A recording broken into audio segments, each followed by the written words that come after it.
Muchas gracias por ver este episodio y gracias a Creana por hacerlo posible. Creana es una gran plataforma de estudios que tiene más de 5 millones de estudiantes alrededor del mundo y más de 800 cursos online. Cursos que están en las categorías de fotografía, diseño, marketing, negocios, ilustración, dibujo, acuarelas, música, cine y muchísimo más. Siempre hay algo que aprender y siempre que yo quiero aprender, lo busco aquí, en Creana. Por ejemplo, el curso que estoy llevando es el de herramientas periodísticas para preparar tus entrevistas y es dictado por Claudia Palacios, una periodista top en Colombia y en toda Latinoamérica, con experiencia en CNN y más. Después del curso te otorgan tu diploma y puedes incluirlo en tu perfil de LinkedIn o en tu CV.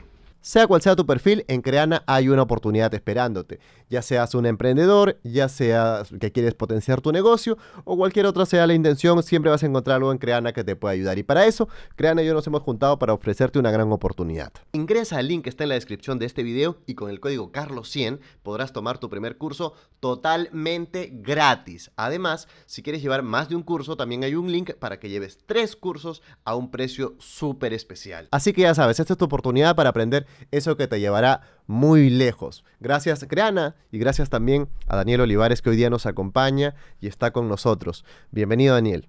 Gracias por tomarte el tiempo, gracias por acompañarnos el día de hoy Daniel.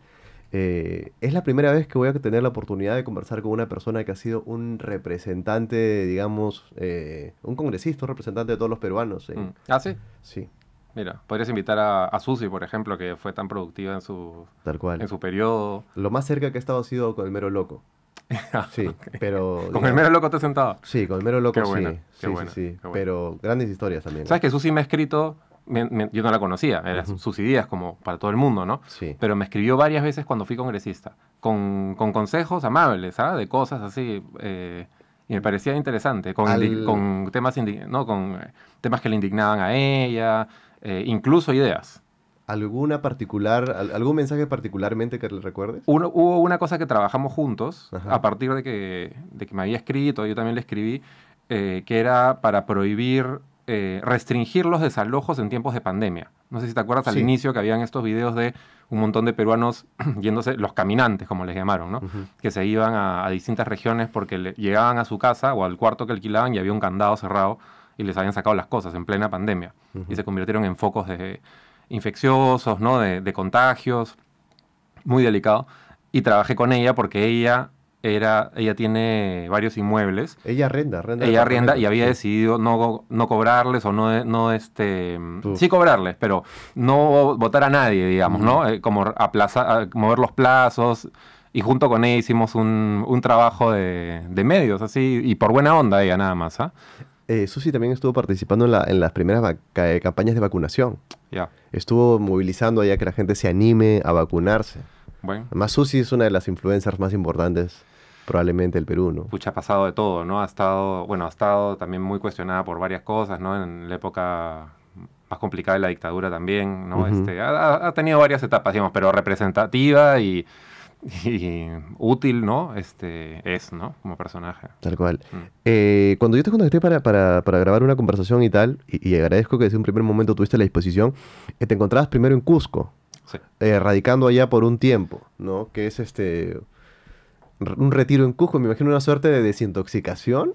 Sí, cuando terminé la gestión, estaba pensando qué cosa hacer.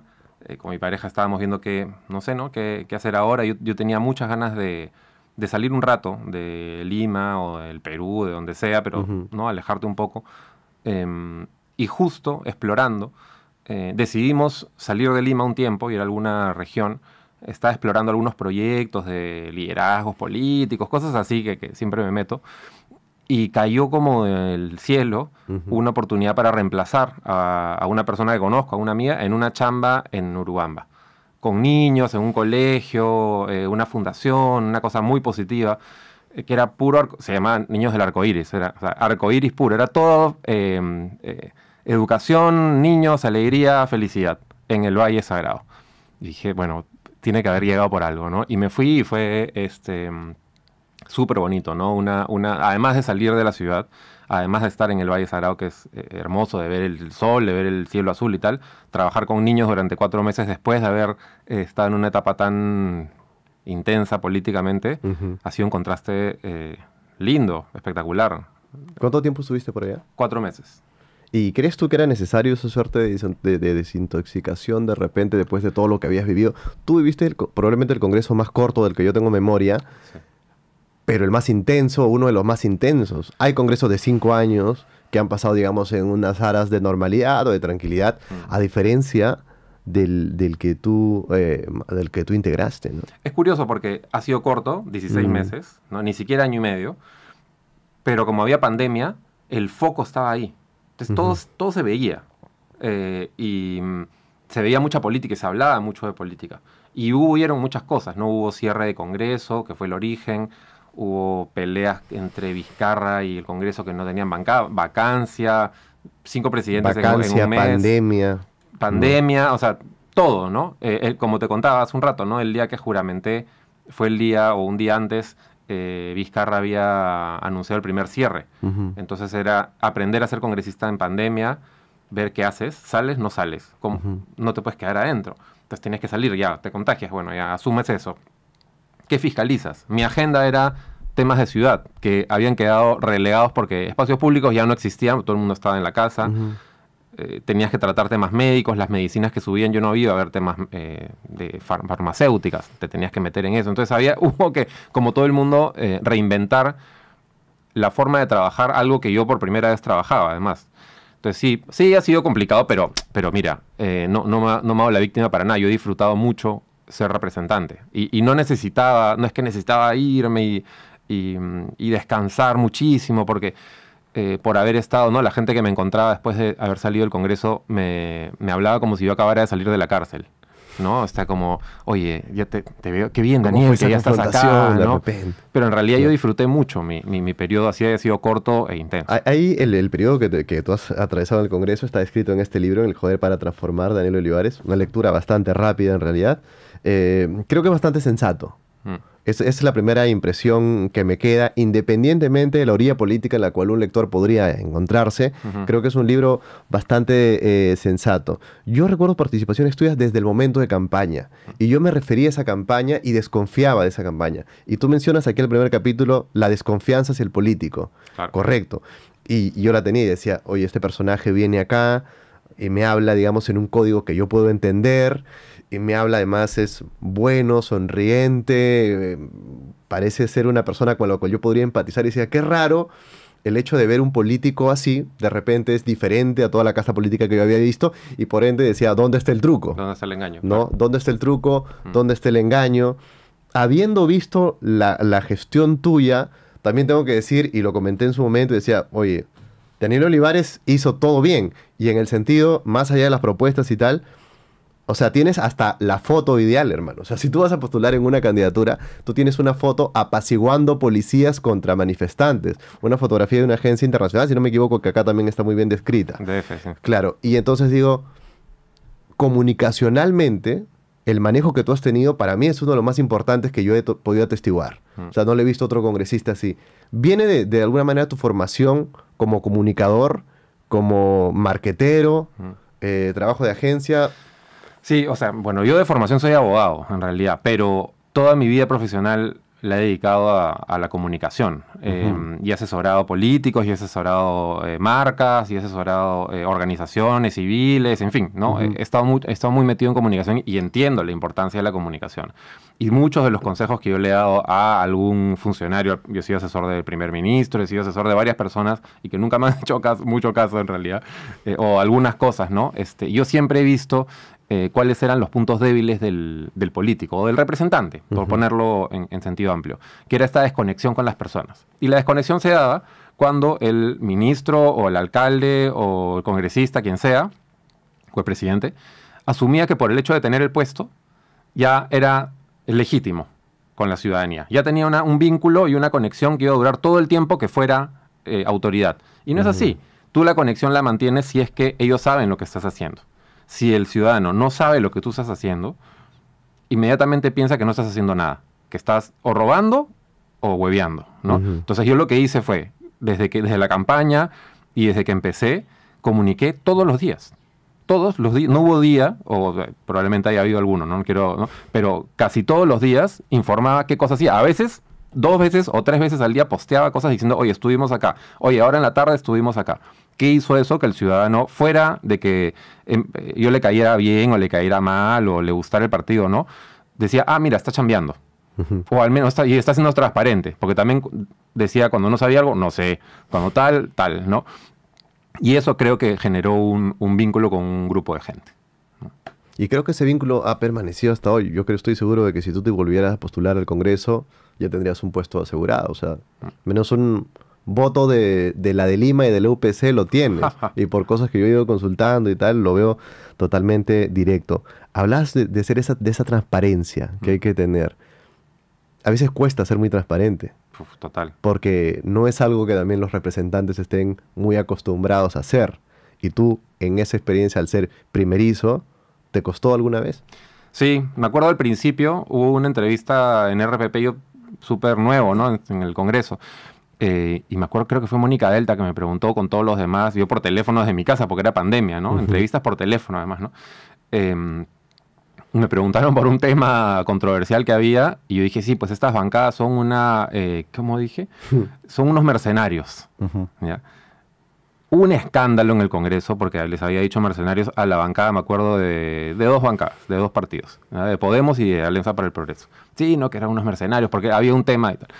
Indignados, estaban adentro, me querían llevar a la comisión de ética. Yo no entendía, había dicho, bueno, y busqué en el diccionario qué significaba mercenarios. Y en realidad sentía que me había pasado un poco. Entonces, algunos congresistas que ya había empezado a conocer, les escribí y les dije, oye, me he pasado. Yo entiendo que esas no son las formas que yo quiero de poner. Yo justo había criticado mucho esto de estar poniéndole adjetivos al otro, que hay que hacer puentes y tal. A algunos que sí son mercenarios no les escribí, pero a muchos sí les escribí y les dije, oye, tal. Pedí disculpas en el pleno, ¿no? E inmediatamente dije, pido disculpas sin ningún reparo, nada de si alguien se sintió ofendido. No, pido disculpas por las palabras, esas no son las formas con las que yo voy a trabajar. De ahora en adelante no me van a ver hablando en ese sentido, ¿no? Y acabó ahí, ¿no? Entonces, eso fue una opinión en algún momento y seguramente hubieron otras, ¿no? Pero sí cuesta, pero creo que es el único camino. Si es que quieres en realidad generar un vínculo de confianza con el ciudadano. El ciudadano necesita confiar en ti, no estar de acuerdo en todo lo que tú piensas. Correcto. Y para eso tienes que, a veces, decir cosas con las que no están de acuerdo, incluso sirve. Porque dicen, oye, no estoy de acuerdo, pero al menos me dice lo que piensa. Y yo prefiero eso a la perfección y a la corrección. Hay un punto muy importante que me parece que se deja ver en el libro y que tú lo has dejado hacer en campaña muchas veces, que es la importancia de mediar, ¿no? La importancia de tender puentes en vez de acervar confrontaciones. Hay una anécdota muy curiosa que tú cuentas acá a ejemplo de esto, que es con Marta Chávez. Una política, digamos, de una casta de derecha de muchos años, conservadora, cuestionada, que de repente en el tema puntual, por ejemplo, de la marihuana, parecería estar en las antípodas tuyas, ¿no? Sin embargo, tú cuentas acá un poco el acercamiento, el punto en común con ella. Yo siempre me he preguntado eso, porque a veces lo que vemos en Congreso TV es toma y daca, en el pasillo, en las conversaciones de repente, cuando las cámaras están apagadas. ¿Cómo es abordar este tipo de circunstancias? Es curioso, ¿eh? Yo había escuchado eso también y les cuento el detrás de cámaras, ¿no? Bueno, lo de Marta fue bien especial y yo empiezo un capítulo hablando de eso porque me pareció muy fuerte. Yo la veo sentada ahí en su escaño, en el hemiciclo, ¿no? En su silla, y voy de frente y yo nunca había hablado con ella. Le digo, hola Marta, buenos días, ¿cómo estás? Hola Daniel. Escuchar a Marta Chávez, que para mí ha sido un personaje lejano, yo he estado en las antípodas siempre, yo no he sido cercano al fujimorismo, más he estado en la otra vereda siempre, que me diga, hola Daniel, ¿en qué te puedo ayudar? Ya de arranque es una experiencia bien peculiar. Y le hablé de este proyecto de ley de autocultivo de cannabis medicinal y le pedí que escuche a 2 mamás, ¿no? De 2 pacientes que yo había invitado al Congreso para que hablen con algunos congresistas y les expliquen. Porque yo no les iba a explicar la importancia de la marihuana, sino que se les expliquen las mamás que estaban dándoles a los niños. Y fue muy amable, las recibió y fue una de las principales defensoras de una ley que se aprobó por unanimidad. Una ley de autocultivo de marihuana en el Perú, ¿no? ¿Y por qué? Porque hablamos conectamos en unos valores en ese caso eran protección, cuidado de la familia, cuidado de los niños.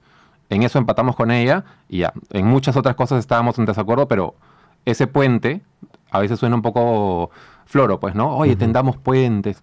Tender puentes es encontrar en qué valor te puedes encontrar con alguien y avanzar en beneficio de un tercero, que es la comunidad. En ese caso, la sociedad que se va a beneficiar de esta ley.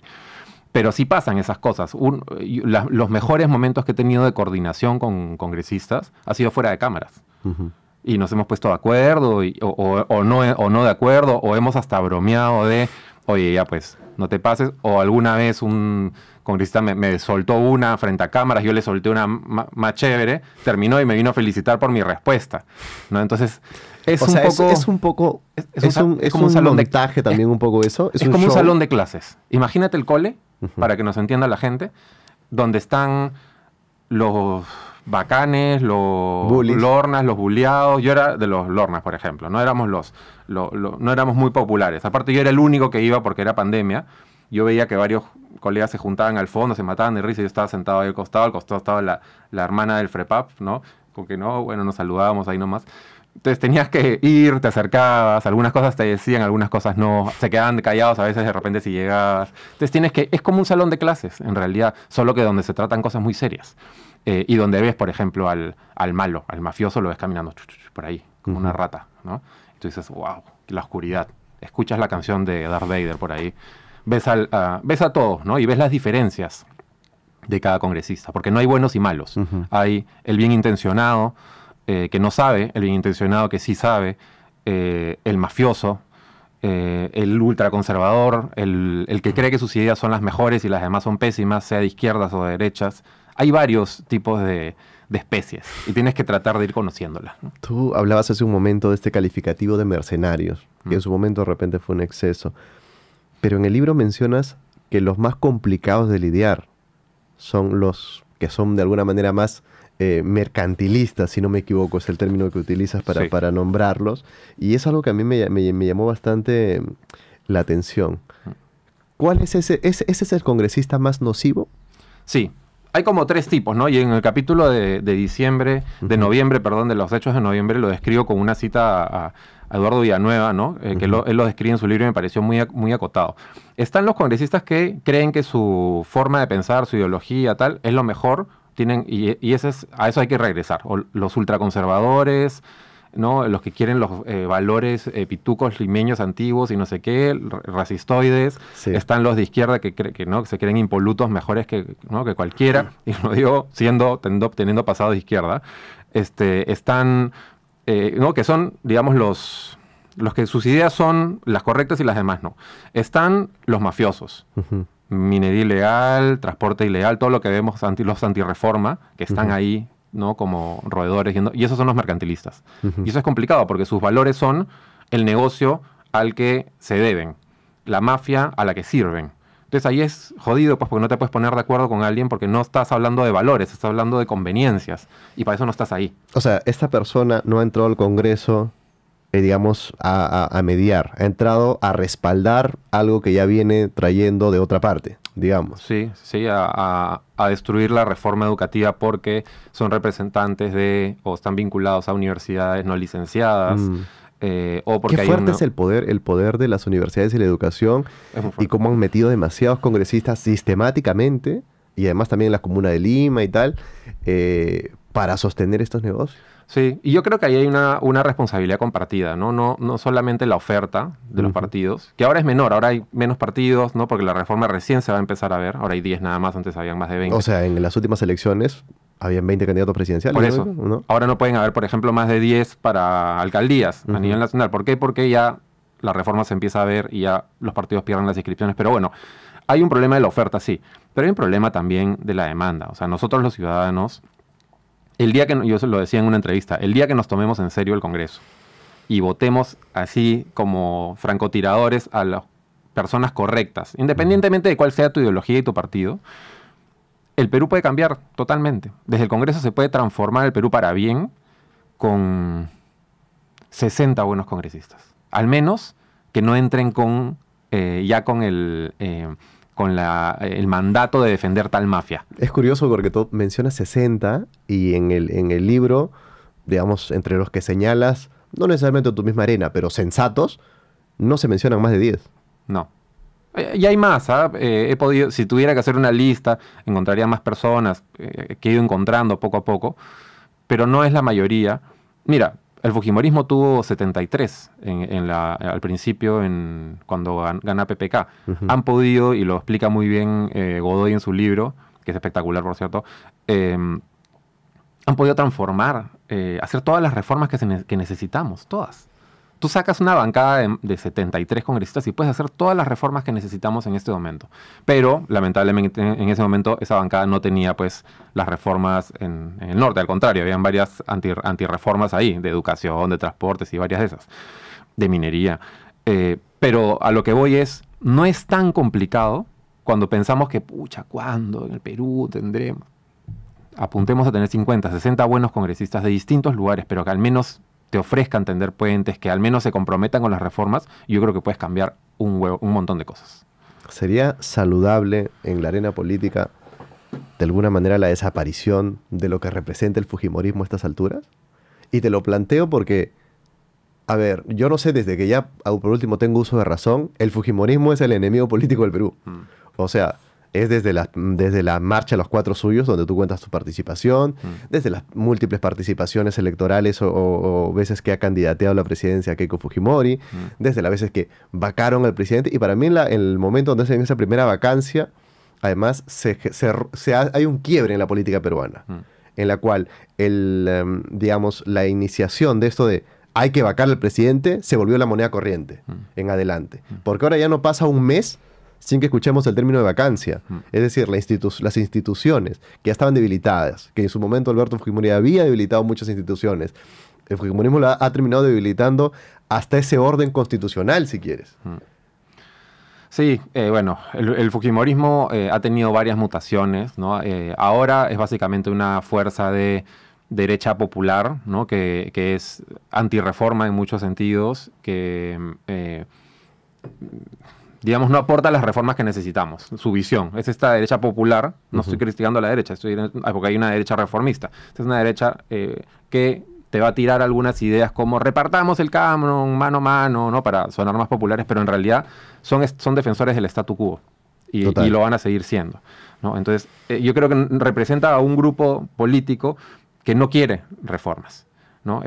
Y eso no le sirve a nadie, fuera de que sea el fujimorismo quien sea, porque no solamente es el fujimorismo, son los partidos que han agarrado esta bandera de derecha popular, donde reformas no, aquí lo que necesitamos es mano dura o cosas así, que en realidad ya se ha probado en el mundo que no son las recetas, ¿no? Las reformas cuestan, son trabajosas, SUNEDUS, cosas así, ¿no? Que hasta ahora las siguen atacando. ATUS, que todavía no camina, ¿no? En fin, son trabajosas, no hay caminos fáciles, y eso te ofrecen ese tipo de sectores. Lamentablemente no hay muchos otros sectores que te estén ofreciendo cosas distintas, ¿no? Justo me leía, mi primer libro del año ha sido de Eduardo Darient, ¿no? Que habla sobre las reformas necesarias, 20 lucas y te lo lees en un día, por cierto. El páramo reformista. Y te habla de estos 3 grupos, ¿no? De esta derecha popular, que es súper antirreforma, de estos libertarios criollos, ¿no? Que todo es el mercado, el pobre es pobre porque quiere y tal, ¿no? PPK es un buen representante, digamos, de estos acá. Y está esta izquierda dogmática que cree que simplemente por cambiar las recetas, ¿no? Y ahí vemos a los perulibristas, digamos, si agarramos nuevamente las banderas de la revolución, cambiara todo y se reformará el Perú. No es tan sencillo. ¿No? Entonces hay que encontrar ese camino, independientemente de cuál sea tu giro ideológico, de entender la importancia de cada reforma. Las reformas que tenemos que hacer, y eso es ponerse de acuerdo entre distintos Tenemos grupos. Hoy una derecha, no sé si cabe el término, es muy especial decir una derecha decente, una derecha sensata. Mira, yo he hablado con algunos congresistas y preferiría no decir cuáles, y les he comentado, y que yo considero de derechas y que son congresistas ahora, y les he dicho, compañeros, tienen ahí una oportunidad de ser una derecha moderna, de ser esa derecha liberal que reclama a Tafur todas las semanas en sus columnas, ¿no?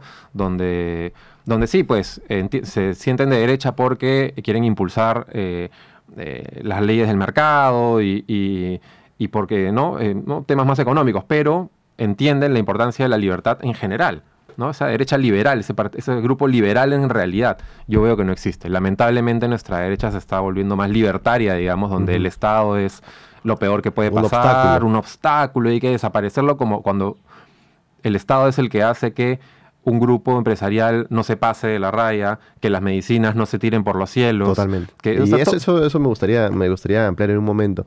En esa misma línea, o sea, muchas veces se define y está aquí el Partido Morado, un partido de centro, digamos. ¿No crees que le iría mejor siendo un partido de derechas? Por último, digo, podría ser una derecha moderna, podría ser una derecha sensata, podría ser una derecha liberal, podría ser una derecha con personajes que dentro de todo son personajes con los cuales tú puedes estar de acuerdo o no, pero son personajes que creo apoyan saludablemente el debate político. Creo. Sí, o sea, y además te pongo un punto más, que es en la política, en la arena política actual, Perú y mundial, digamos por tendencia, el centro está cada vez más desprestigiado, si quieres, ¿no? Porque estamos en extremos. Ahora todo es, eres un tibio, no sé cuánto, eres o esto o lo otro.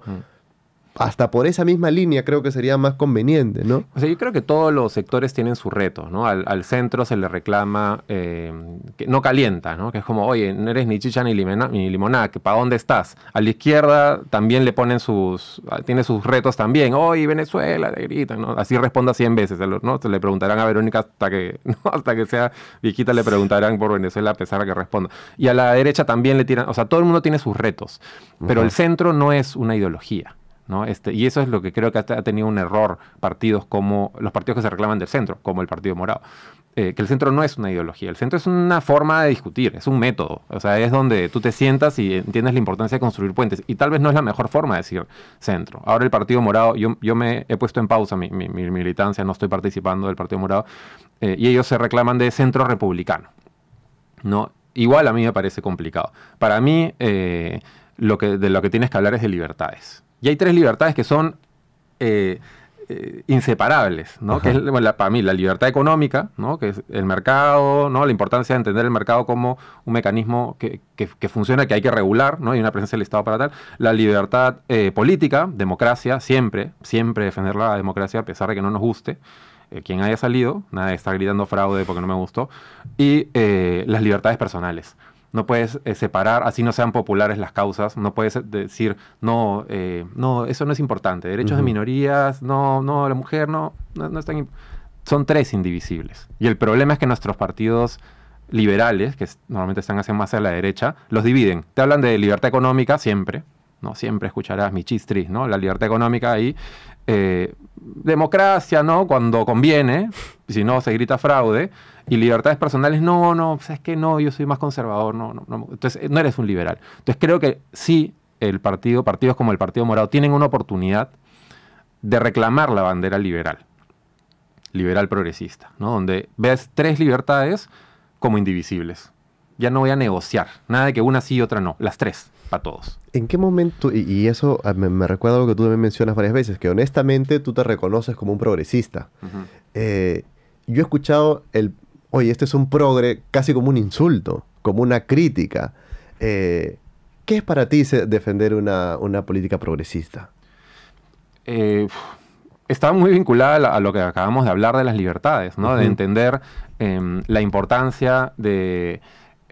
yo lo vinculo, si hablamos ya de ideologías, yo me siento más como un socialdemócrata, digamos, ¿no? Que necesita que es el progresismo, donde tú entiendes la necesidad de la justicia social, necesidad de mayor equilibrio entre las cosas, que hay personas que no tienen la cancha plana y hay que equilibrar un montón de cosas y para eso necesitas al Estado.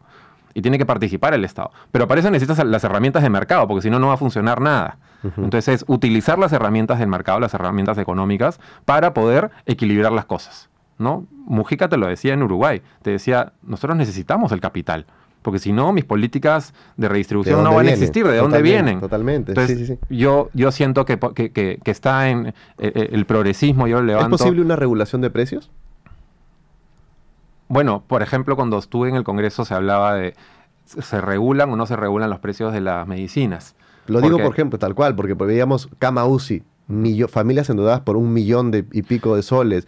Hace poco veíamos que las pruebas de que en un momento están en un precio, sube la ola y el precio se dispara. Los países capitalistas alrededor del mundo, muchos, frenaron precios en momentos de pandemia por momentos de emergencia. Pero no es la solución. Yo creo que si tienes un Estado que entiende su importancia y está presente y fiscaliza, por ejemplo, si alguien quiere hacer la viveza, por ponerle una palabra amable, de cobrar una cosa que no debe cobrar, el Estado tiene que caerle ahí y ponerle tal multa o cerrarlo de tal manera que ninguno más lo haga.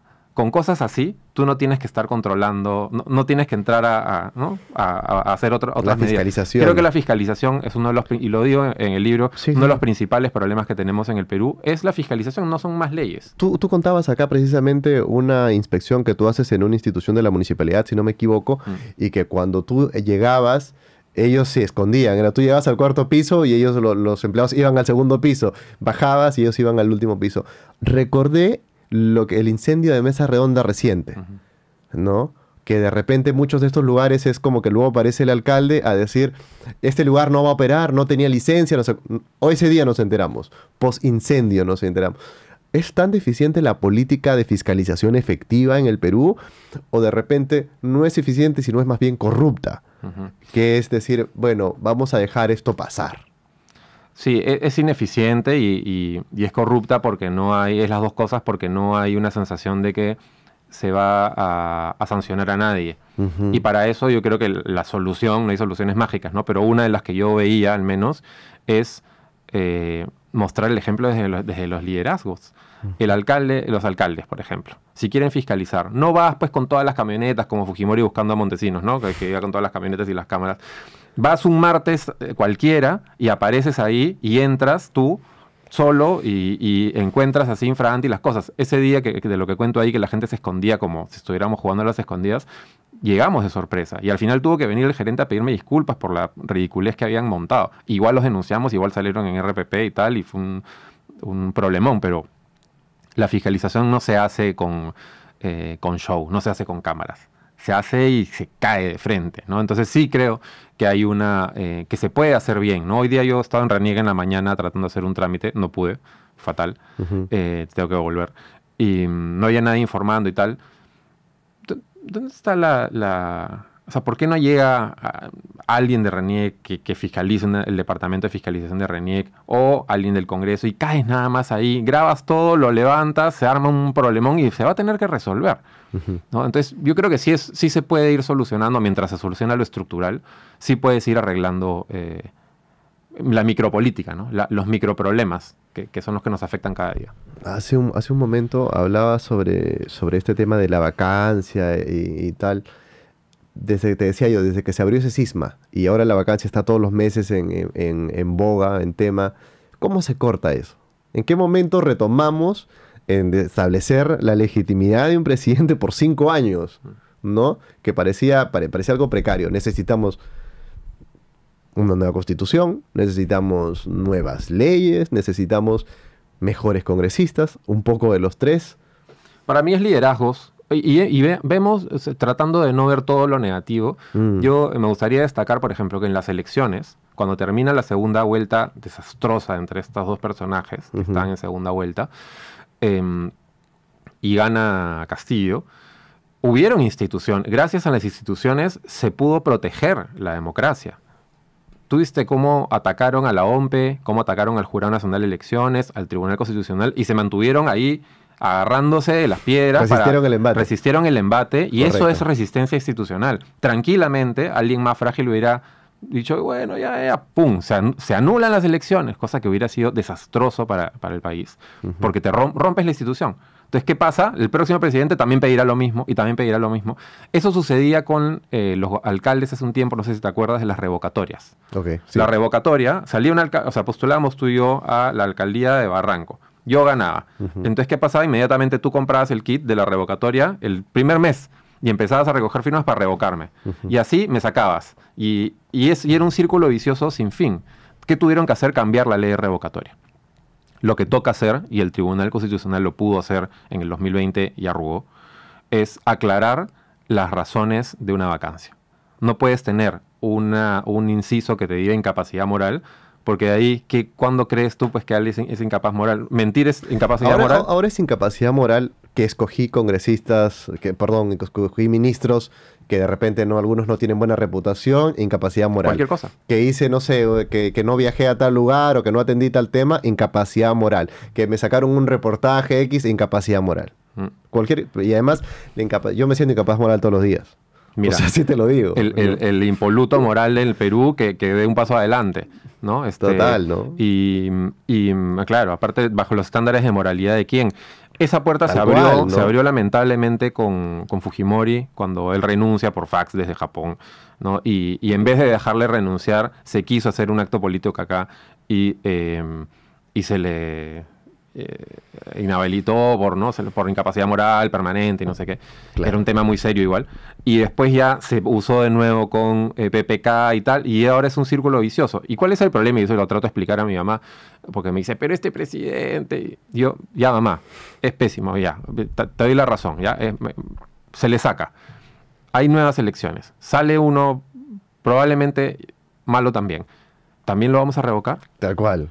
Y estamos empezando con eso. Cuando tú hablas con gente de otros países, de cualquiera, los vecinos, Bolivia, Ecuador, cualquiera, no están preocupados por el perfil de nuestro presidente, sino cuánto tiempo va a durar. Ahí me dicen, oye, pero en Perú, ¿qué onda? ¿Cuánto va a durar este presidente? ¿Cuánto duró el anterior? Ese es el problema y ahí es donde la gente no hace negocio y ahí es donde nos ven como unos parias. Entonces, la defensa de nuestra institución... de nuestras instituciones, nos guste o quién esté o quién no, es central para no ser bananeros. Entonces hace falta una reforma desde el Tribunal Constitucional. Hace falta una reforma constitucional desde el Congreso para aclarar, ¿no?, los equilibrios, pero no haciéndolo pensándolo en a quién saco o a quién pongo, sino una reforma de verdad, ¿no? Y lamentablemente ahorita tenemos un Congreso muy politizado que va a tirar para un lado o va a tirar para el otro. Entonces, es complicada la salida. Uf. Es complicada. El momento cuando PPK finalmente renuncia, ¿tú estás integrando comunicaciones de la PCM, puede ser? No, yo renuncio en el primer intento de vacancia. Yo era secretario de comunicaciones del gobierno y a mí me encargan la defensa del gobierno en la primera vacancia, ¿no?, que fue fines de diciembre. Me gustó mucho esa historia. Seguramente ahora tú la vas a contar, pero... deja saber cómo, pese a los consejos de los asesores, muchas veces el político termina haciendo otra cosa por completo distinta. Que fue el indulto a Fujimori en Navidad. Yo como responsable de comunicaciones del gobierno peruano para defender la institucionalidad, no sabía que quería indultar a Fujimori, que había un acuerdo que habían hecho para indultarlo al día siguiente. Con los Avengers. Con los Avengers y tal. Entonces había un cuarto más chiquito donde cuando terminábamos la reunión de trabajo se iban, seguro, a hablar de esas cosas. Entonces renunciamos varias personas, ¿no? Yo renuncié el mismo Navidad porque había sido una falta de respeto, no solamente personal, y a todas las personas con las que hablamos, gente de oposición que apoyó sin saber esta traición que hizo, la forma que utilizó PPK de hacer un mensaje a la nación en Nochebuena. Para mí fue terrible, fue pusilánime, o sea, ni siquiera estaba en el palacio, o sea, parecía que estaba en un lugar clandestino. Parecía un lugar clandestino con un cuadro religioso atrás. Tal cual. Sí. Yo sentí como comunicador, además, que no había forma de reconstruir la relación que había acabado de romper PPK con el país, al haberles mentido a todos y haber, ¿no?, dicho... Él saca un mensaje a la nación esa mañana diciendo, he entendido el mensaje.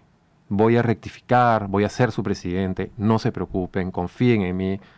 Y lo cuento ahí, ¿no? La gente, los que estábamos ahí grabando el mensaje, los de comunicaciones, nos emocionamos. Dijimos, ¡ah, su madre! Tanto costó, tanto tiempo tomó que entienda este señor, pero entendió. Y nos dimos este abrazo navideño, nos fuimos todos, ¿no?, los que estábamos trabajando ahí sin parar. Y en la tarde entran los rumores del indulto y nosotros, ¿qué cosa? ¿Qué es esto? No he entendido nada. Pues. Luego llega Vizcarra, luego se da el incidente trágico de noviembre, que creo que tú lo rescatas también muy bien. Marca una generación, estoy seguro que sí. En ese momento, creo que el Partido Morado está en una posición bastante buena. O sea, creo que los representantes estaban muy bien vistos, se les veía como personajes sensatos dentro de la política. cómo este Partido Morado, que tiene un envío anímico de ese punto, que termina poniendo, con uno de sus congresistas termina siendo el presidente de la República ante esta oportunidad, luego en las próximas elecciones termina teniendo una participación tan corta que con las justas y pasan la valla, la valla del porcentaje. ¿Qué sucedió? Yo creo que una serie de malas decisiones políticas, ¿no? La primera fue, creo, no apoyar al gobierno de... Obviamente, todos somos generales después de la batalla, ¿no? Correcto. Pero digo, en ese momento el partido toma una decisión. Yo nunca he sido dirigente del partido, así que no estuve ahí. Una decisión de que el gobierno de Francisco Sagasti iba a ser un gobierno independiente y que nadie del partido iba a entrar a apoyar. Me parece un gran error, porque tuvimos a un presidente solo que empezó en plena pandemia a agarrar un timón o a agarrar un barco sin tripulación, cuando ya tenía el gente, él había sido jefe de plan de gobierno, él tenía sus técnicos, ha podido entrar y armar todo perfecto y funcionar bien, mucho más rápido, y que sea un gobierno apoyado por el Partido Morado o del Partido Morado, ya está. La gente lo había elegido así. O al menos era el apoyo que necesitaba el presidente en ese momento. Y ahí hay un error grave. Luego la campaña claramente no fue buena. Había un tono de seriedad que se requería, que no se utilizó. Creo que la candidatura de Julio tampoco nunca calentó, ¿no? Nunca se...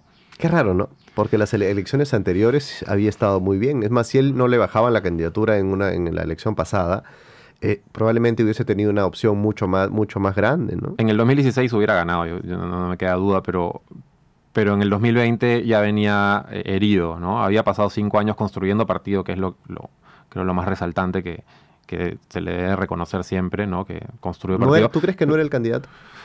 Lo que pasa es que era muy pronto lo que le había pasado con el incendio y tal, era muy pronto. Yo creo que una cosa más sencilla o más lógica hubiera sido ir reconstruyendo su liderazgo dentro del partido, como hizo Clinton en algún momento en el Partido Demócrata, y un montón de ejemplos, ¿no? Lo hizo Sánchez en el PSOE español, y ante un golpe muy fuerte de liderazgo que debilita tu liderazgo, empiezas de nuevo, ¿no?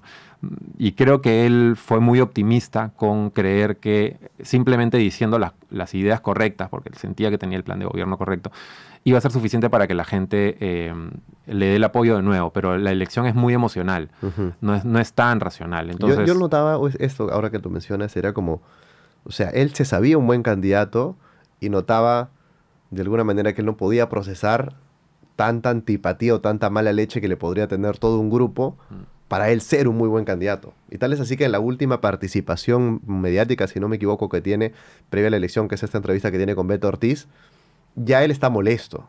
O sea, yo lo notaba, ya no era un candidato que vengo a presentar mis ideas, no, ya estoy molesto. Es como, ya me buscaste, aquí me tienes, y estoy pues totalmente furioso ante todo lo que ha sucedido. Y además los debates creo que no lució en su mejor forma, ¿no? De repente afectado por esto también que tú mencionas. Yo creo que sí, yo creo que Julio tiene mucha capacidad como técnico. Yo lo conozco a él cuando él trabajaba en el Estado, yo era un comunicador, y cuando lo veía trabajar, es una persona que funciona muy bien, ¿ya? Es muy eficiente y tal.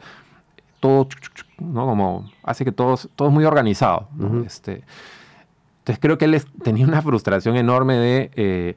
yo tengo el armado del partido, tengo los técnicos, están los planes correctos, no somos extremistas, no sé, tal, y igual, ¿no? Entonces, más pesa, ¿no? Y de repente de haber sentido mucha frustración de que más pese sus problemas personales que lo otro, ¿no? Y eso yo creo que no te deja, tú tienes que ir mucho más sólido a una elección presidencial. Entonces creo que fue muy pronto, y creo que él necesitaba todavía hacer algo como lo que está haciendo ahora, salir...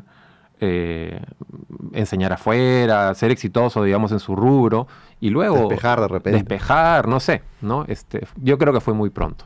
En esa segunda vuelta, el Partido Morado saca un comunicado en el cual, manifiestan no tener un apoyo de convicción a ninguno de los candidatos de la segunda vuelta. Fueron bastante criticados por eso. ¿Te parecían las dos opciones igual de amenazantes? Y no te lo digo en posición de partido, te lo digo en posición de Daniel. Personal, sí. Sí, y ahí yo tuve que también tener más allá del partido, tuve que tener yo también una una elección de qué decir, ¿no? Igual yo tenía una ley en la que no podía pronunciarme, ¿no? O sea, si me pronunciaba, nos puede caer denuncia penal y no sé qué. O sea, hay una ley de prohibición que es una ley bien tonta, pero igual sí tenía un conflicto interno, ¿eh? Porque yo entendía el riesgo del fujimorismo y porque he visto su vínculo con el poder en muchas ocasiones, lamentablemente, ¿no? Muchas banderas antirreforma.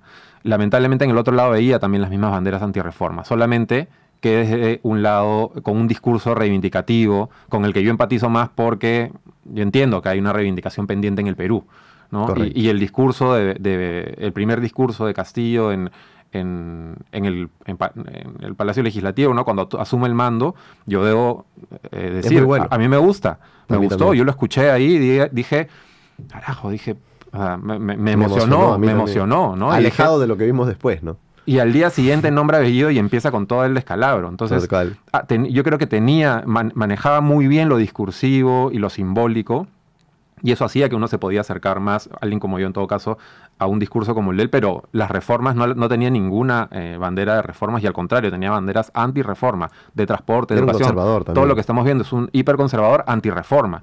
Y la otra señora era también una conservadora antirreforma, que su discurso era de la mano dura y tal. Entonces, sí, me daba más empatía el discurso a un lado, pero veía unos riesgos altísimos también, ¿no? Que ahora los estamos viendo. Pero ¿no crees también en un punto, y eso creo que también se está viendo ahora? La gente consideraba una amenaza a los dos, qué sé yo, pero de alguna manera la diferencia que yo sostenía al menos era, claro, acá viene todo un afán reformista con Castillo y tal, pero no es tan fácil. Hay varios aparatos que pueden detener esto, y además, por el otro lado, hay un poder que ya está, digamos, esparcido por todo el Perú, hay un conocimiento del aparato estatal, no es tan fácil entrar a copar instituciones tampoco, que requiere un proceso y tal, de un partido como Perú Libre y tal, que era un partido que venía de provincia y tal, mientras tenías otro partido que ya tiene todos los gajes del oficio, que ya tiene todos los enlaces de poder, que ya tiene todos los contactos a la mano, que ya tiene todos los poderes cercanos, digamos, para poder ejercer lo que bien quisieran, ¿no? Sí, era un argumento, ¿no? De que discutíamos con amigos de sí, pues el otro lado va a tener el apoyo de los medios, va a tener, no, va a ser muy difícil.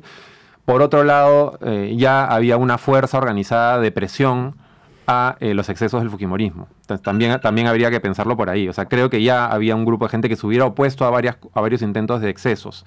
En el otro caso, que estamos viendo ahora con Castillo, es complicado porque muchas de las personas que normalmente se organizan y son los que salen y pelean porque los gobiernos no se vayan de la raya, no pasen las leyes Pulpín y las repartijas y tal, son gente más cercanas a los círculos de izquierda. Entonces yo creo que veo mucha gente confundida de, oye, criticar y darle duro a este gobierno es hacerle la orquesta a los que están gritando golpe y quieren bajárselo a toda costa. ¿Cómo hago?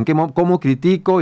Creo que hay y le pasa a varias personas que conozco, que no saben cómo criticar sin plegarse a los ultraconservadores que quieren tumbarse al gobierno de todas formas. Entonces sí veo una confusión, ¿no? En el otro lado sí es verdad lo que tú dices. Hay una estructura ya, digamos, hay una experiencia de toma de poder, pero también creo que había una experiencia de oposición que ahora no está en el otro lado. Entonces, todo tiene sus pros y sus contras. Lo que sí, el día de mi cumpleaños, que fue el 7 de junio, que fue el día de la primera vuelta, yo entendí, el día anterior, entendí que íbamos a tener 5 años muy complicados con las dos opciones.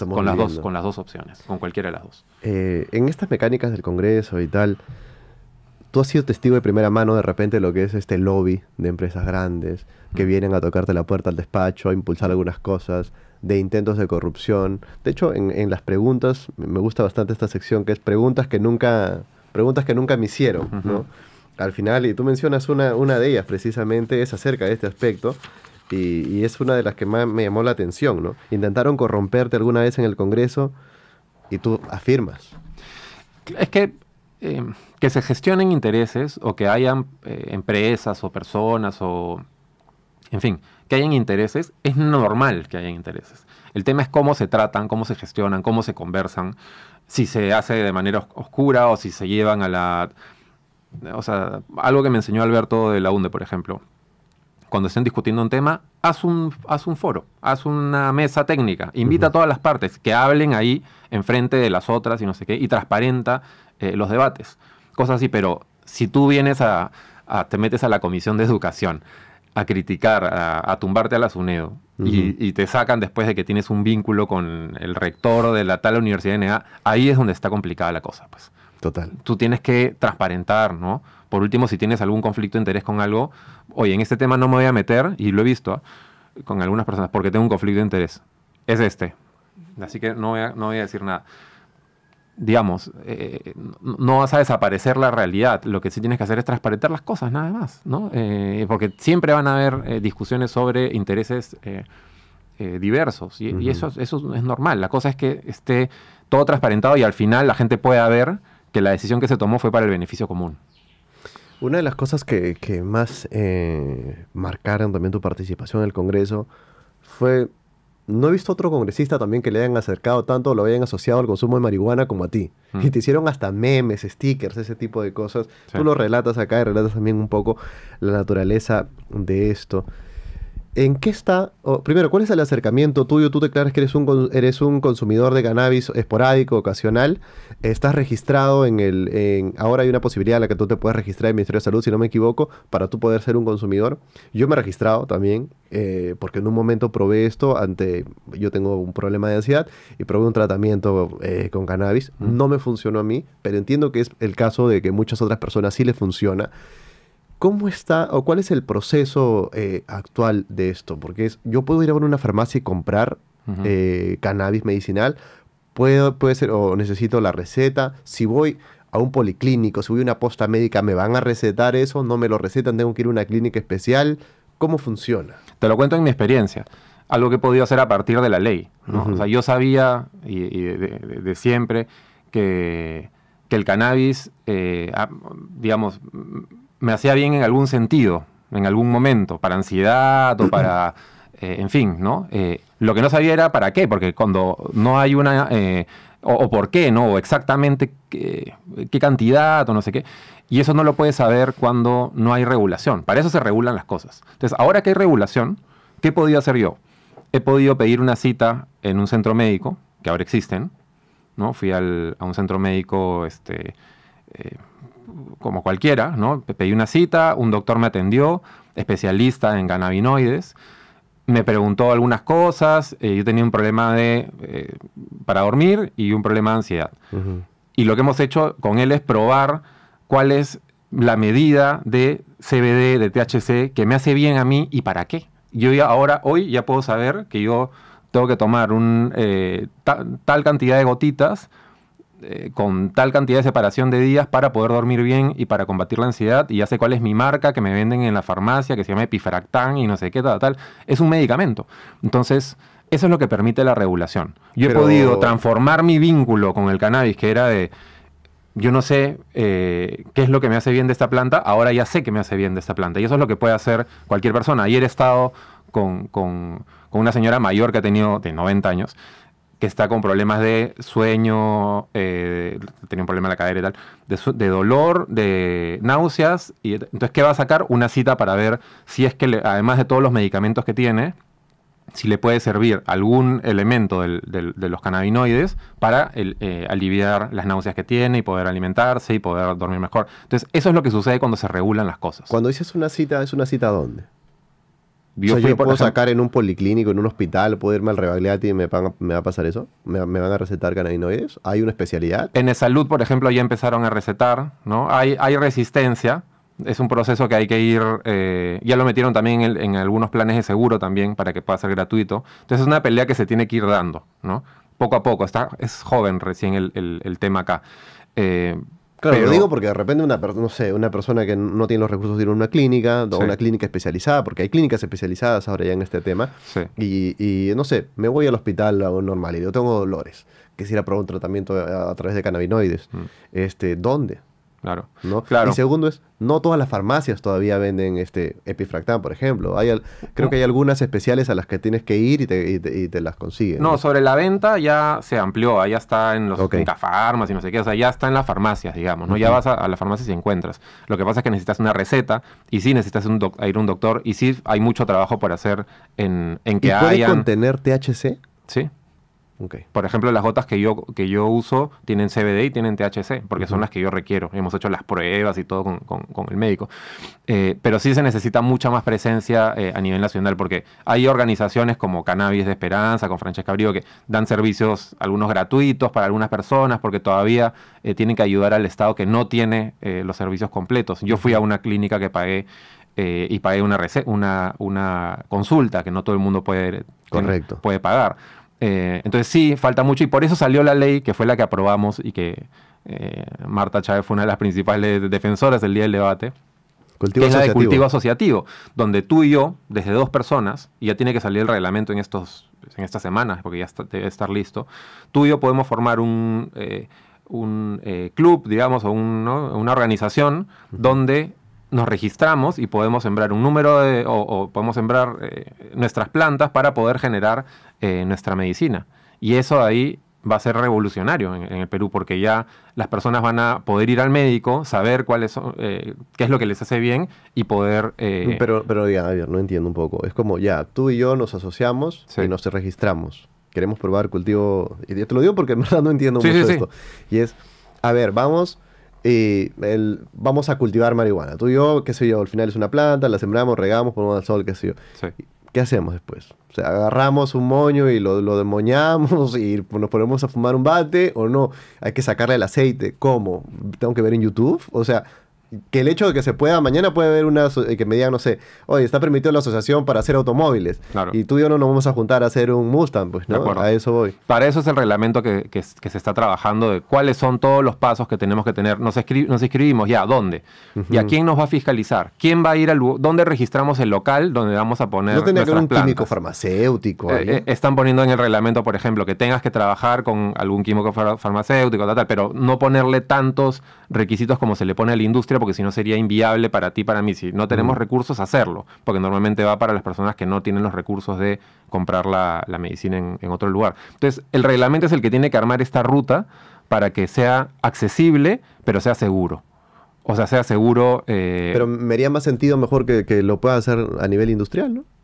La ley industrial del cáñamo, que es otra ley que se tiene que meter, que es importantísima, que en otros países ya, en Colombia, en Paraguay, veían unas noticias, es un reemplazo al algodón perfecto, es un reemplazo de cultivos de arroz, está dando un montón de chambas, está exportando un montón de cáñamo industrial, que es para hacer telas, hasta ladrillos, hasta reemplazo de fibra de vidrio. El cannabis en los próximos años Chile, va... Canadá están explotando. Están con esto. explotando, Colombia está explotando, vi que Paraguay aquí nomás ya hizo sus primeras exportaciones a Europa. ¿Y no crees que acá, por ejemplo, ya agarramos y industrializamos todo y aprobamos? Ujú. O sea, uno creería, ya, yo voy a sembrar en mi chacra, en mi granja, cannabis y estamos bien. Pero yo te diría, fácil o probable es que viene una transnacional canadiense acá, compra 800.000 hectáreas y las llena de cannabis y de nuevo nosotros nos quedamos atrás, ¿no? Bueno, como en cualquier industria, ¿no? Eso ya va a ser un tema de regulación de industrias. Lo mismo pueden hacer con algodón y con todas Con las todo, cosas. total. Entonces, la cosa es regular. En el derecho yo aprendí. Uno regula cuando ya algo existe, ¿no? La costumbre la regulas para que funcione, para que nadie se pase sapo y para que nadie abuse de su poder. Entonces, para eso se tiene que regular las cosas. Por eso es que yo he podido ir a un centro médico, por eso es que ahora se va a poder hacer cultivo, por eso es que cuando se apruebe la ley del cáñamo se va a poder hacer reemplazos de cultivo de arroz y dar un montón de chamba. Es regular y que el Estado fiscalice, que es lo que hablamos al inicio. Necesitas un Estado que fiscalice bien. Bueno. El hecho de que el cannabis siga siendo... A ver, tú puedes fumar un troncho en la calle y puede pasar algo. ¿Me puede venir serenajo? ¿Me pueden llevar a la comisaría? Legalmente, o sea, pueden hacerlo y probablemente lo vayan a hacer. Ujú. Legalmente, no está prohibido el consumo de cannabis en el Perú, Ujú. ni siquiera la posesión. Lo que está prohibido es hacer negocios con el cannabis. La comercialización. La comercialización. Eso es lo que está prohibido. Entonces, lo que puede hacer la autoridad es investigarte para ver si no estás haciendo comercialización. Hay un montón de abogados que he conocido en todo este proceso que se la pasan de comisaría en comisaría rescatando... Stoner Lawyer, conozco. Stoner Lawyer, en fin, rescatando consumidores que no están penados. Pero para eso ahí hay unos vacíos que se tienen que aclarar, ¿no? Pero la ley... ¿Para ti se debería despenalizar todo tipo de tema relacionado a la marihuana en ese aspecto? Es decir, que yo pueda agarrar, ir a un consumo recreativo, ¿no? Un montón de países lo han hecho. Creo yo que significaría un ingreso para las arcas del Perú importantísimo. Creo que reduciría criminalización también. Creo que ordenaría un poco la casa. Pero estamos preparados para eso. Y por otro lado, te digo, si algo está en común en todas las posturas políticas del Perú, al menos la más importante, más allá de la improvisada, es que son ultraconservadoras, ¿no? Entonces es algo que... Y tú decías ahora, claro, Chile está, Uruguay está, México está... Colombia está... Y nosotros somos, y tú lo recuerdas acá también, nosotros somos el último bastión. O sea, acá llega todo al final. Nosotros somos los más chapados a la antigua, una república del siglo XIX todavía. Sí. O esa es la añoranza. Podemos pensar que la prohibición o digamos la despenalización de la marihuana en un tema que sea recreativo, que yo pueda ir y comprarme unas gomitas de marihuana en un como grifo. En California o en como un grifo, en Washington. Como en California o en Washington, de acá está en 50 años. No, yo creo que está mucho más acá, y no por valores progresistas, ¿ah? Porque yo no creo que sería un error ver la regulación de cannabis ¿no? Como una pelea progresista, y creo que ahí hay un error de estrategia versus los conservadores, porque claramente estamos en un país conservador, sino es de sentido común, de utilidad. Por ejemplo, la ley del cáñamo no es una ley progresista, es una ley económica, que va a generar empleos y no sé qué, y que va a reemplazar, y es amable con el medio ambiente y no sé qué, tal. El cannabis medicinal es una cuestión de sentido común para protección y salud familiar, y por eso nos entendimos con alguien como Marta Chávez, que es muy conservador, y nos entendimos perfectamente, y con Urresti y tal, y nos sentamos y estuvimos de acuerdo, porque lo vimos no como una bandera progresista, sino como una bandera de humanidad. Y así tienes que ir encontrando los lugares. ¿Qué decirle a la seño que piensa que su hijo que fuma marihuana ya va a ser un vago, drogadicto? ¿No? Es que es lo mismo. Porque es el estigma, ¿no? Sí, pero creo que el problema no es la sustancia, sino el uso, ¿no? Es como el alcohol. El alcohol también, el alcohol genera mucho más daños en el Perú. Y yo vengo de vivir en la sierra unos meses. El gran problema es el alcoholismo en el Perú, ¿no? Y de eso es de lo que tenemos que hablar, ¿no? De cuáles son los problemas que se están generando en realidad. Santos, ya salió el expresidente de Colombia, lo he visto esta semana, hablar de que tienen que legalizar en Colombia la cocaína. Imagínate, una droga súper dañina. Para muchos allá sería como ya perdimos la guerra, en realidad. Es que la guerra ya se perdió, ¿no? Entonces, ¿es plata gastada en combatir el narcotráfico, es plata al agua? Una vez escuché a Moisés Naim, que no es ningún progre, en Washington, en Georgetown, y estaba estudiando, y él nos decía, Estados Unidos gasta $40,000 millones en esos tiempos, ahora ya no, porque ahora ya se legalizó, pero gasta $40,000 millones en luchar contra la marihuana, nos decía. Y nos decía, y yo cuando termine esta clase me puedo ir al comedor de acá de Georgetown University, ¿no? Y Perpituque y tal, y conseguirme un troncho. Entonces, ¿dónde están esos $40,000 millones? No sirven para nada. Entonces, tienes que saber dónde enfocar los recursos, los recursos limitados que tiene un Estado, en educación, en información. Mira los chicos ahora que ya no están fumando tabaco, los menores. ¿Por qué? Porque se hizo tanta incidencia en regulación de información que ahora tú hablas, yo hablo con chicos, los centennials y tal, te dicen cigarro, ¿no? Qué asco. No. Fatal, no sirve para nada. Entonces ya, sirvió la educación en bajar niveles de tabaco que son gravísimas las consecuencias. Entonces sí sirve educar. Hablabas de Colombia y la legalización la probable legalización de la cocaína. Qué curioso que Perú ahora es el segundo productor mundial de cocaína. Son cosas que no se hablan, ¿no? Perú no es un cartel, no tiene un cartel. No tenemos acá un chapo. ¿Por dónde sale esa coca? Bueno, ¿quién sabe? Ya cuando estaba en Cusco, por ejemplo, me decían, esta parte es donde pasan las camionetas. ¿Qué es donde pasan las camionetas? Donde están todos los que exportan, ¿no? Entonces, al final las cosas se hablan, ¿no? En voz bajita, y no se ponen los dedos en los lugares correctos, claro. y por todos lados, ¿no? Somos segundos productores y no se dice nada, ¿no? No se dice. Y bueno, es parte yo ahorita me estoy metiendo a a temas de regulación de océanos, por ejemplo, ahora en mi nueva chamba. Y Claro, ¿tu nueva chamba exactamente cuál es? Para que la gente lo sepa. Soy director país de Oceana, que es una organización, es la organización más grande del mundo, digamos, dedicada a protección de océanos, ¿no? Vista como que sean sostenibles, que son imprescindibles para la alimentación nuestra y del mundo. Que no dinamiten el mar. Que no dinamiten Paracas, que están dinamitando Paracas, que el tráfico de aletas de tiburón de Ecuador a Perú, que me olvidé del mundo de cosas que me estoy enterando ahora que estoy metiéndome a esto. Tengo un equipo de técnicos brutal, felizmente, y estoy en un proceso de aprendizaje muy intenso, porque ahora me tengo que meter esas políticas públicas y olvídate, hay 500 frentes, ¿no? Y todos son el común denominador, y a lo que hablábamos al inicio de la conversación, fiscalización, la gran mayoría de cosas. Oye, esta ley existe, pero no se cumple tal. Oye, tal cosa, pero la Marina no tal cosa. Oye, claro, pero produce tal otra. ¿Esta participación tuya descarta alguna intención de postulación a la alcaldía de Lima, por ejemplo, donde alguna vez se empezó a especular de que de repente tú serías candidato, ¿no? Yo te diría que con toda honestidad me parecerías un candidato competitivo. O sea, en las últimas encuestas, si no me equivoco, está López Aliaga y Belmont. Sí. Entre esos dos voto por ti. Bueno, ¿qué tal al lado? Voto por ti 100%. vamos para adelante. Ya si prefieres a Belmont. A mí me sorprende que Belmont tenga... O sea, ¿por qué Belmont, gente? O sea, ¿por qué Belmont tiene tanto porcentaje? Yo no entiendo. Belmont, creo, hoy día vi las encuestas. Las encuestas, tú sabes que no... O sea, ahorita es hiper prematuro, ¿no? Mira Forsyth en las presidenciales y tal. Forsyth creo que está tercero. No, en mi caso... ¿Se te pasó por la mente? Sí, claro.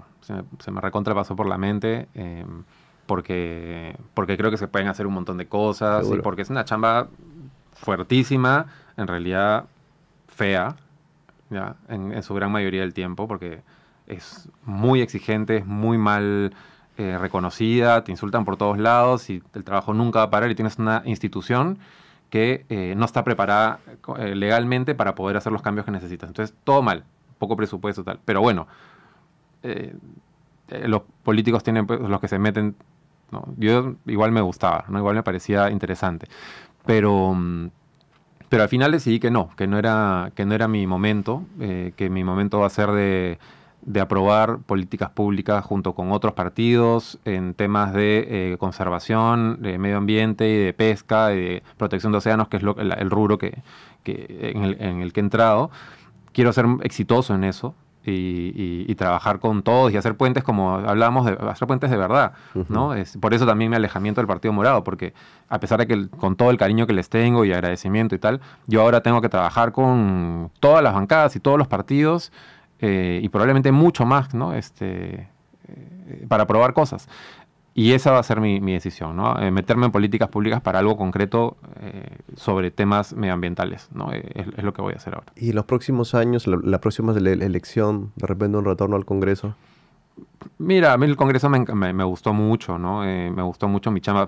Tú sabes, tú tampoco podrías decir qué quieres hacer dentro de 5 años. No. Ya, yo tampoco. Entonces, si hoy día tuviera que escribir mi futuro con el brujo o la bruja, sí diría hacer mucho trabajo positivo en la relación que tiene el Perú con el mar, ordenar el sistema pesquero, protección de pesca artesanal, todo eso, lograrlo en unos años, y sí me encantaría volver al Congreso más adelante. Pero eso te digo hoy, ¿no? ¿Quién sabe después? ¿Quién sabe después, tal cual? En el Perú, como está ahora ahí, creo que tú te empezarías a tener más fe al actual gobierno a partir de Mirta Vázquez. Lo digo porque hablas muy bien de ella cuando la mencionas en el libro y tal. Y creo que a mí también me da la impresión de ser una mujer correcta. Creo que te da una cierta garantía de su presencia en el premierato. Creo, o sea, lo que es... Mirta me parece una excelente persona, honesta, trabajadora. Es una persona de izquierdas. No estamos de acuerdo en todas las cosas, me encanta pero... su chapa, además. Cleopatra. Gran chapa. No. Está bueno, sí. Por el peinadito. Por el peinadito, sí, Cleopatra. Sí. A ti te decían Eddie Vedder, creo. Me han dicho de todo. Que está buena también, ¿no? Sí, bueno, ese es de los amables. Mirta a mí me gusta mucho como política. Es una persona que escucha, que tiende puentes, todas las cosas, ¿no? Yo he coincidido mucho con ella, a pesar de que no estábamos de acuerdo en todo. Pero creo que Mirta lo que está haciendo ahí es una lucha interna muy difícil, que es tratar de mantener a flote algunas reformas que este gobierno, desde el presidente, no está interesado en mantener. Entonces yo creo que está haciendo es como un trabajo un poco de kamikaze y tratar de encontrar... Parece ahí el que maneja el timonel en el Titanic, ¿no? Tratando de que no se choque contra el iceberg. Importante lo del Titanic, porque no es el timonel en un barco normal, en No. una de esos normal, es en un barco que hay timones por todos lados. Y que tiene clase alta y clase baja. Que y no sabe tiene... finalmente si va para allá o para allá. Tal cual. ¿No? Y ella está tratando de... Entonces sí, creo que está haciendo un sacrificio inmenso, que espero que ella sepa cuándo tiene que dejarlo, que no le haga daño a su futuro político porque lo debería tener. Claro. Y así como necesitamos una derecha liberal, moderna, necesitamos una izquierda liberal, progresista y que escuche. Y para mí Mirta es una de esas personas. Entonces Seguro. yo sí esperaría que no salga quemada, digamos. Pero está haciendo un sacrificio, creo, dentro de un gobierno que no valora reformas que ella está tratando de defender. Entonces es como ni me quiero imaginar lo difícil que debe ser dentro. Ese despacho. Ese despacho. Revisaba un poco esto para que no se me vaya ningún tema, y hay uno que se me está yendo. Tú lo mencionas también acá y lo has mencionado hace un momento. Habla sobre la última campaña política, una polarización dentro de la escena partidaria, seguro, pero también un rol de los medios alucinante. Es una inclinación como... me gustaría decir nunca antes la había visto, pero de repente te remonta a una dictadura pasada, ¿no? Una inclinación, pero la diferencia es que ahora sería voluntaria, porque al menos antes decías, oye, mira, claro, se han reunido en el CIN y hay este dinero de por medio. Ahora parece que la cuestión es una sumisión voluntaria de los poderes mediáticos, representados en realidad en muy pocas empresas, que son las que son muchas de ellas dueñas de muchos de los medios grandes, tomando partido sin ningún tipo de vergüenza. Y lo otro es, ya, ok, todos vamos a apoyar a esto a través de una decisión corporativa, si quieres. Pero adicionalmente a esto, hay otros que han llevado esto un paso más adelante, que es, vamos a desinformar abiertamente, vamos a mentir abiertamente, vamos a decir que la Sinopharm es agua destilada. Y no pasa nada. Entonces, yo le pregunto a una persona que está en el Congreso, ¿tan fácil es? Mira, yo tengo unos años trabajando en YouTube. Y para mí es mi canal. Yo en YouTube no puedo decir las cosas que se dicen hoy en un canal de televisión porque YouTube me restringe. Si YouTube no me deja... Si yo salgo hoy día a decirle, oye, YouTube, por si acaso no te vacunes porque esto es agua destilada, ese video no sale. Pero puedo salir en señal abierta, donde son concesiones del Estado, de todos los canales, a mentir a la gente. ¿Por qué? Sí, es muy grave y creo que ahí están los equilibrios de libertad de expresión, la protección de libertad de la expresión, que se debe, la limitación debe ser la responsabilidad, ¿no? Y creo que se han pasado bastantes, no creo, se han pasado bastantes de esos límites, no solamente en Willax, también y yo se lo reclamé a quien le tengo mucho cariño, que es a Mávila, se lo reclamo una vez en vivo y le digo, Mávila, ¿qué pasó con el criptólogo? ¿No? ¿Cómo vas a estar tú con Mario Ghibellini sentados ahí escuchando al señor de la criptología diciendo que él tenía el mecanismo y había encontrado el fraude, que una semana después creo que se pidió disculpas, ¿no? Correcto. ¿Y cómo van a estar callados ahí? Y después entrevistando a Lourdes Flores, que habló durante media hora, varias cosas que no eran ciertas, y nadie le hizo una repregunta. O sea, ¿dónde está? Más allá de ya los que quieren esparcir mentiras que las crean durante el día, yo creo que ya se fueron a otro extremo, pero quienes han hecho prensa seria en un tiempo, ¿cómo pueden bajar su rigurosidad así, ¿no? Es un problema institucional jodido, ¿no? Y tenemos ahí donde marcamos la línea de la libertad de expresión. Yo creo que cuando... Si se promueve una suerte de ley de medios, sí, ¿no? Nueva o con mucho más específica, te dirían que estás dañando la libertad de expresión. Es que me preocupa te mucho... dirían que es una mordaza. Es que a mí me preocupa mucho lo de las leyes de medios y tal, porque yo he estado en el Congreso y he visto cómo se manejan las leyes de medios y cómo las construyen. Y creo que puede ser mucho peor la solución que la enfermedad, ¿no? Pero entonces por el otro dejamos que esto siga sucediendo, dejamos que las mentiras se sigan esparciendo y mintiendo. O sea, al final, ¿dónde está la receta, no? Porque por un lado hay que cortar. Sí. ¿No? Bueno, las redes sociales se han adelantado, como tú dices, ¿no? Twitter lo baneó a Trump.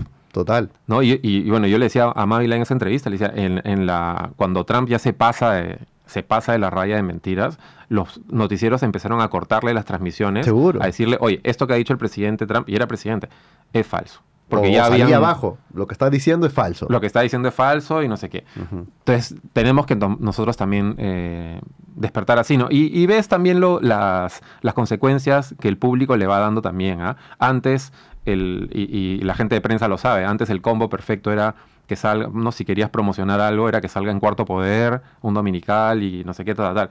Ahora ya no es Cuarto Poder. Ahora es Punto Final, otro, pero Cuarto Poder perdió credibilidad justamente por ese tipo de cosas, y perdió poder y perdió audiencia y por tanto perdió plata, porque menos gente va a auspiciar ahí. Entonces, creo que sí. Pero eso también es un poco lo de ¿no crees que es un poco también lo de termina siendo como, el mercado se está regulando, la gente está escogiendo? Y lo digo porque también es muy peligroso, o sea, la desinformación cuesta vidas. Sí. La desinformación cuesta vidas. En el caso de COVID ha costado vidas. Pero definitivamente. Sí. Entonces, uno dice, ¿quién paga esos platos rotos? Sí. ¿Dónde está esa responsabilidad?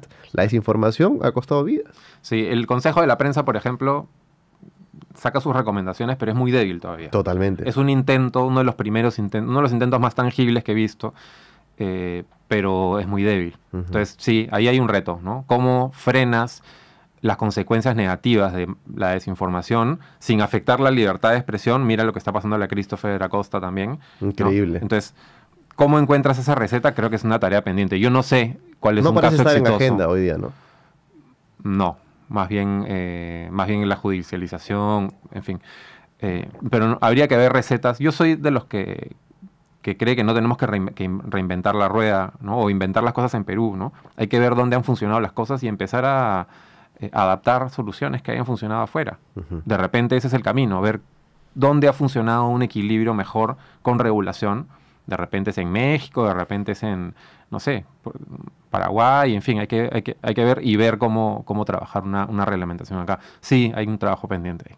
Hombre, Daniel, ha sido muy amable por acompañarme y por poder conversar o sea, literalmente no sabía muchísimas de las cosas que nos has contado y a través de la experiencia de una persona que ha pasado por el Congreso, que lo ha hecho en un momento sumamente duro y complicado, y creo que has podido salir airoso, creo que has tomado decisiones lo suficientemente sensatas. Te agradezco por tomarte la molestia. No, gracias a ti. Y si algo me permitieras decir que me gustaría aprovechar tu antena caliente para decir algo que me parece importante, y lo conversaba con unos jóvenes hace poco, es que yo soy un pata cualquiera, digamos, que se metió en política un rato, que ahora ya no está, ¿no? Que estoy haciendo otras cosas, y no me pasó nada, porque no tenía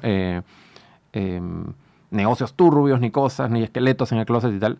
Entonces, si hay personas que tienen ganas de aportar, de que están un poco hartos de quiénes se están metiendo y tal, y tienen miedo de si se meten y no se meten, y no tienen en realidad cosas que esconder, que se metan, por favor. No pasa nada. No pasa nada.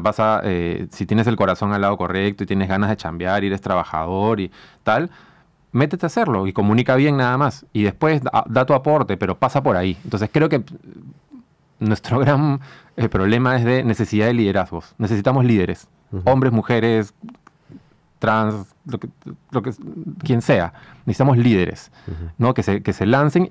Y si algo les pudiera decir desde mi experiencia, es que no les va a pasar nada. Que se metan nomás. Van a disfrutarlo. Ha sido muy amable. Gracias. Listo.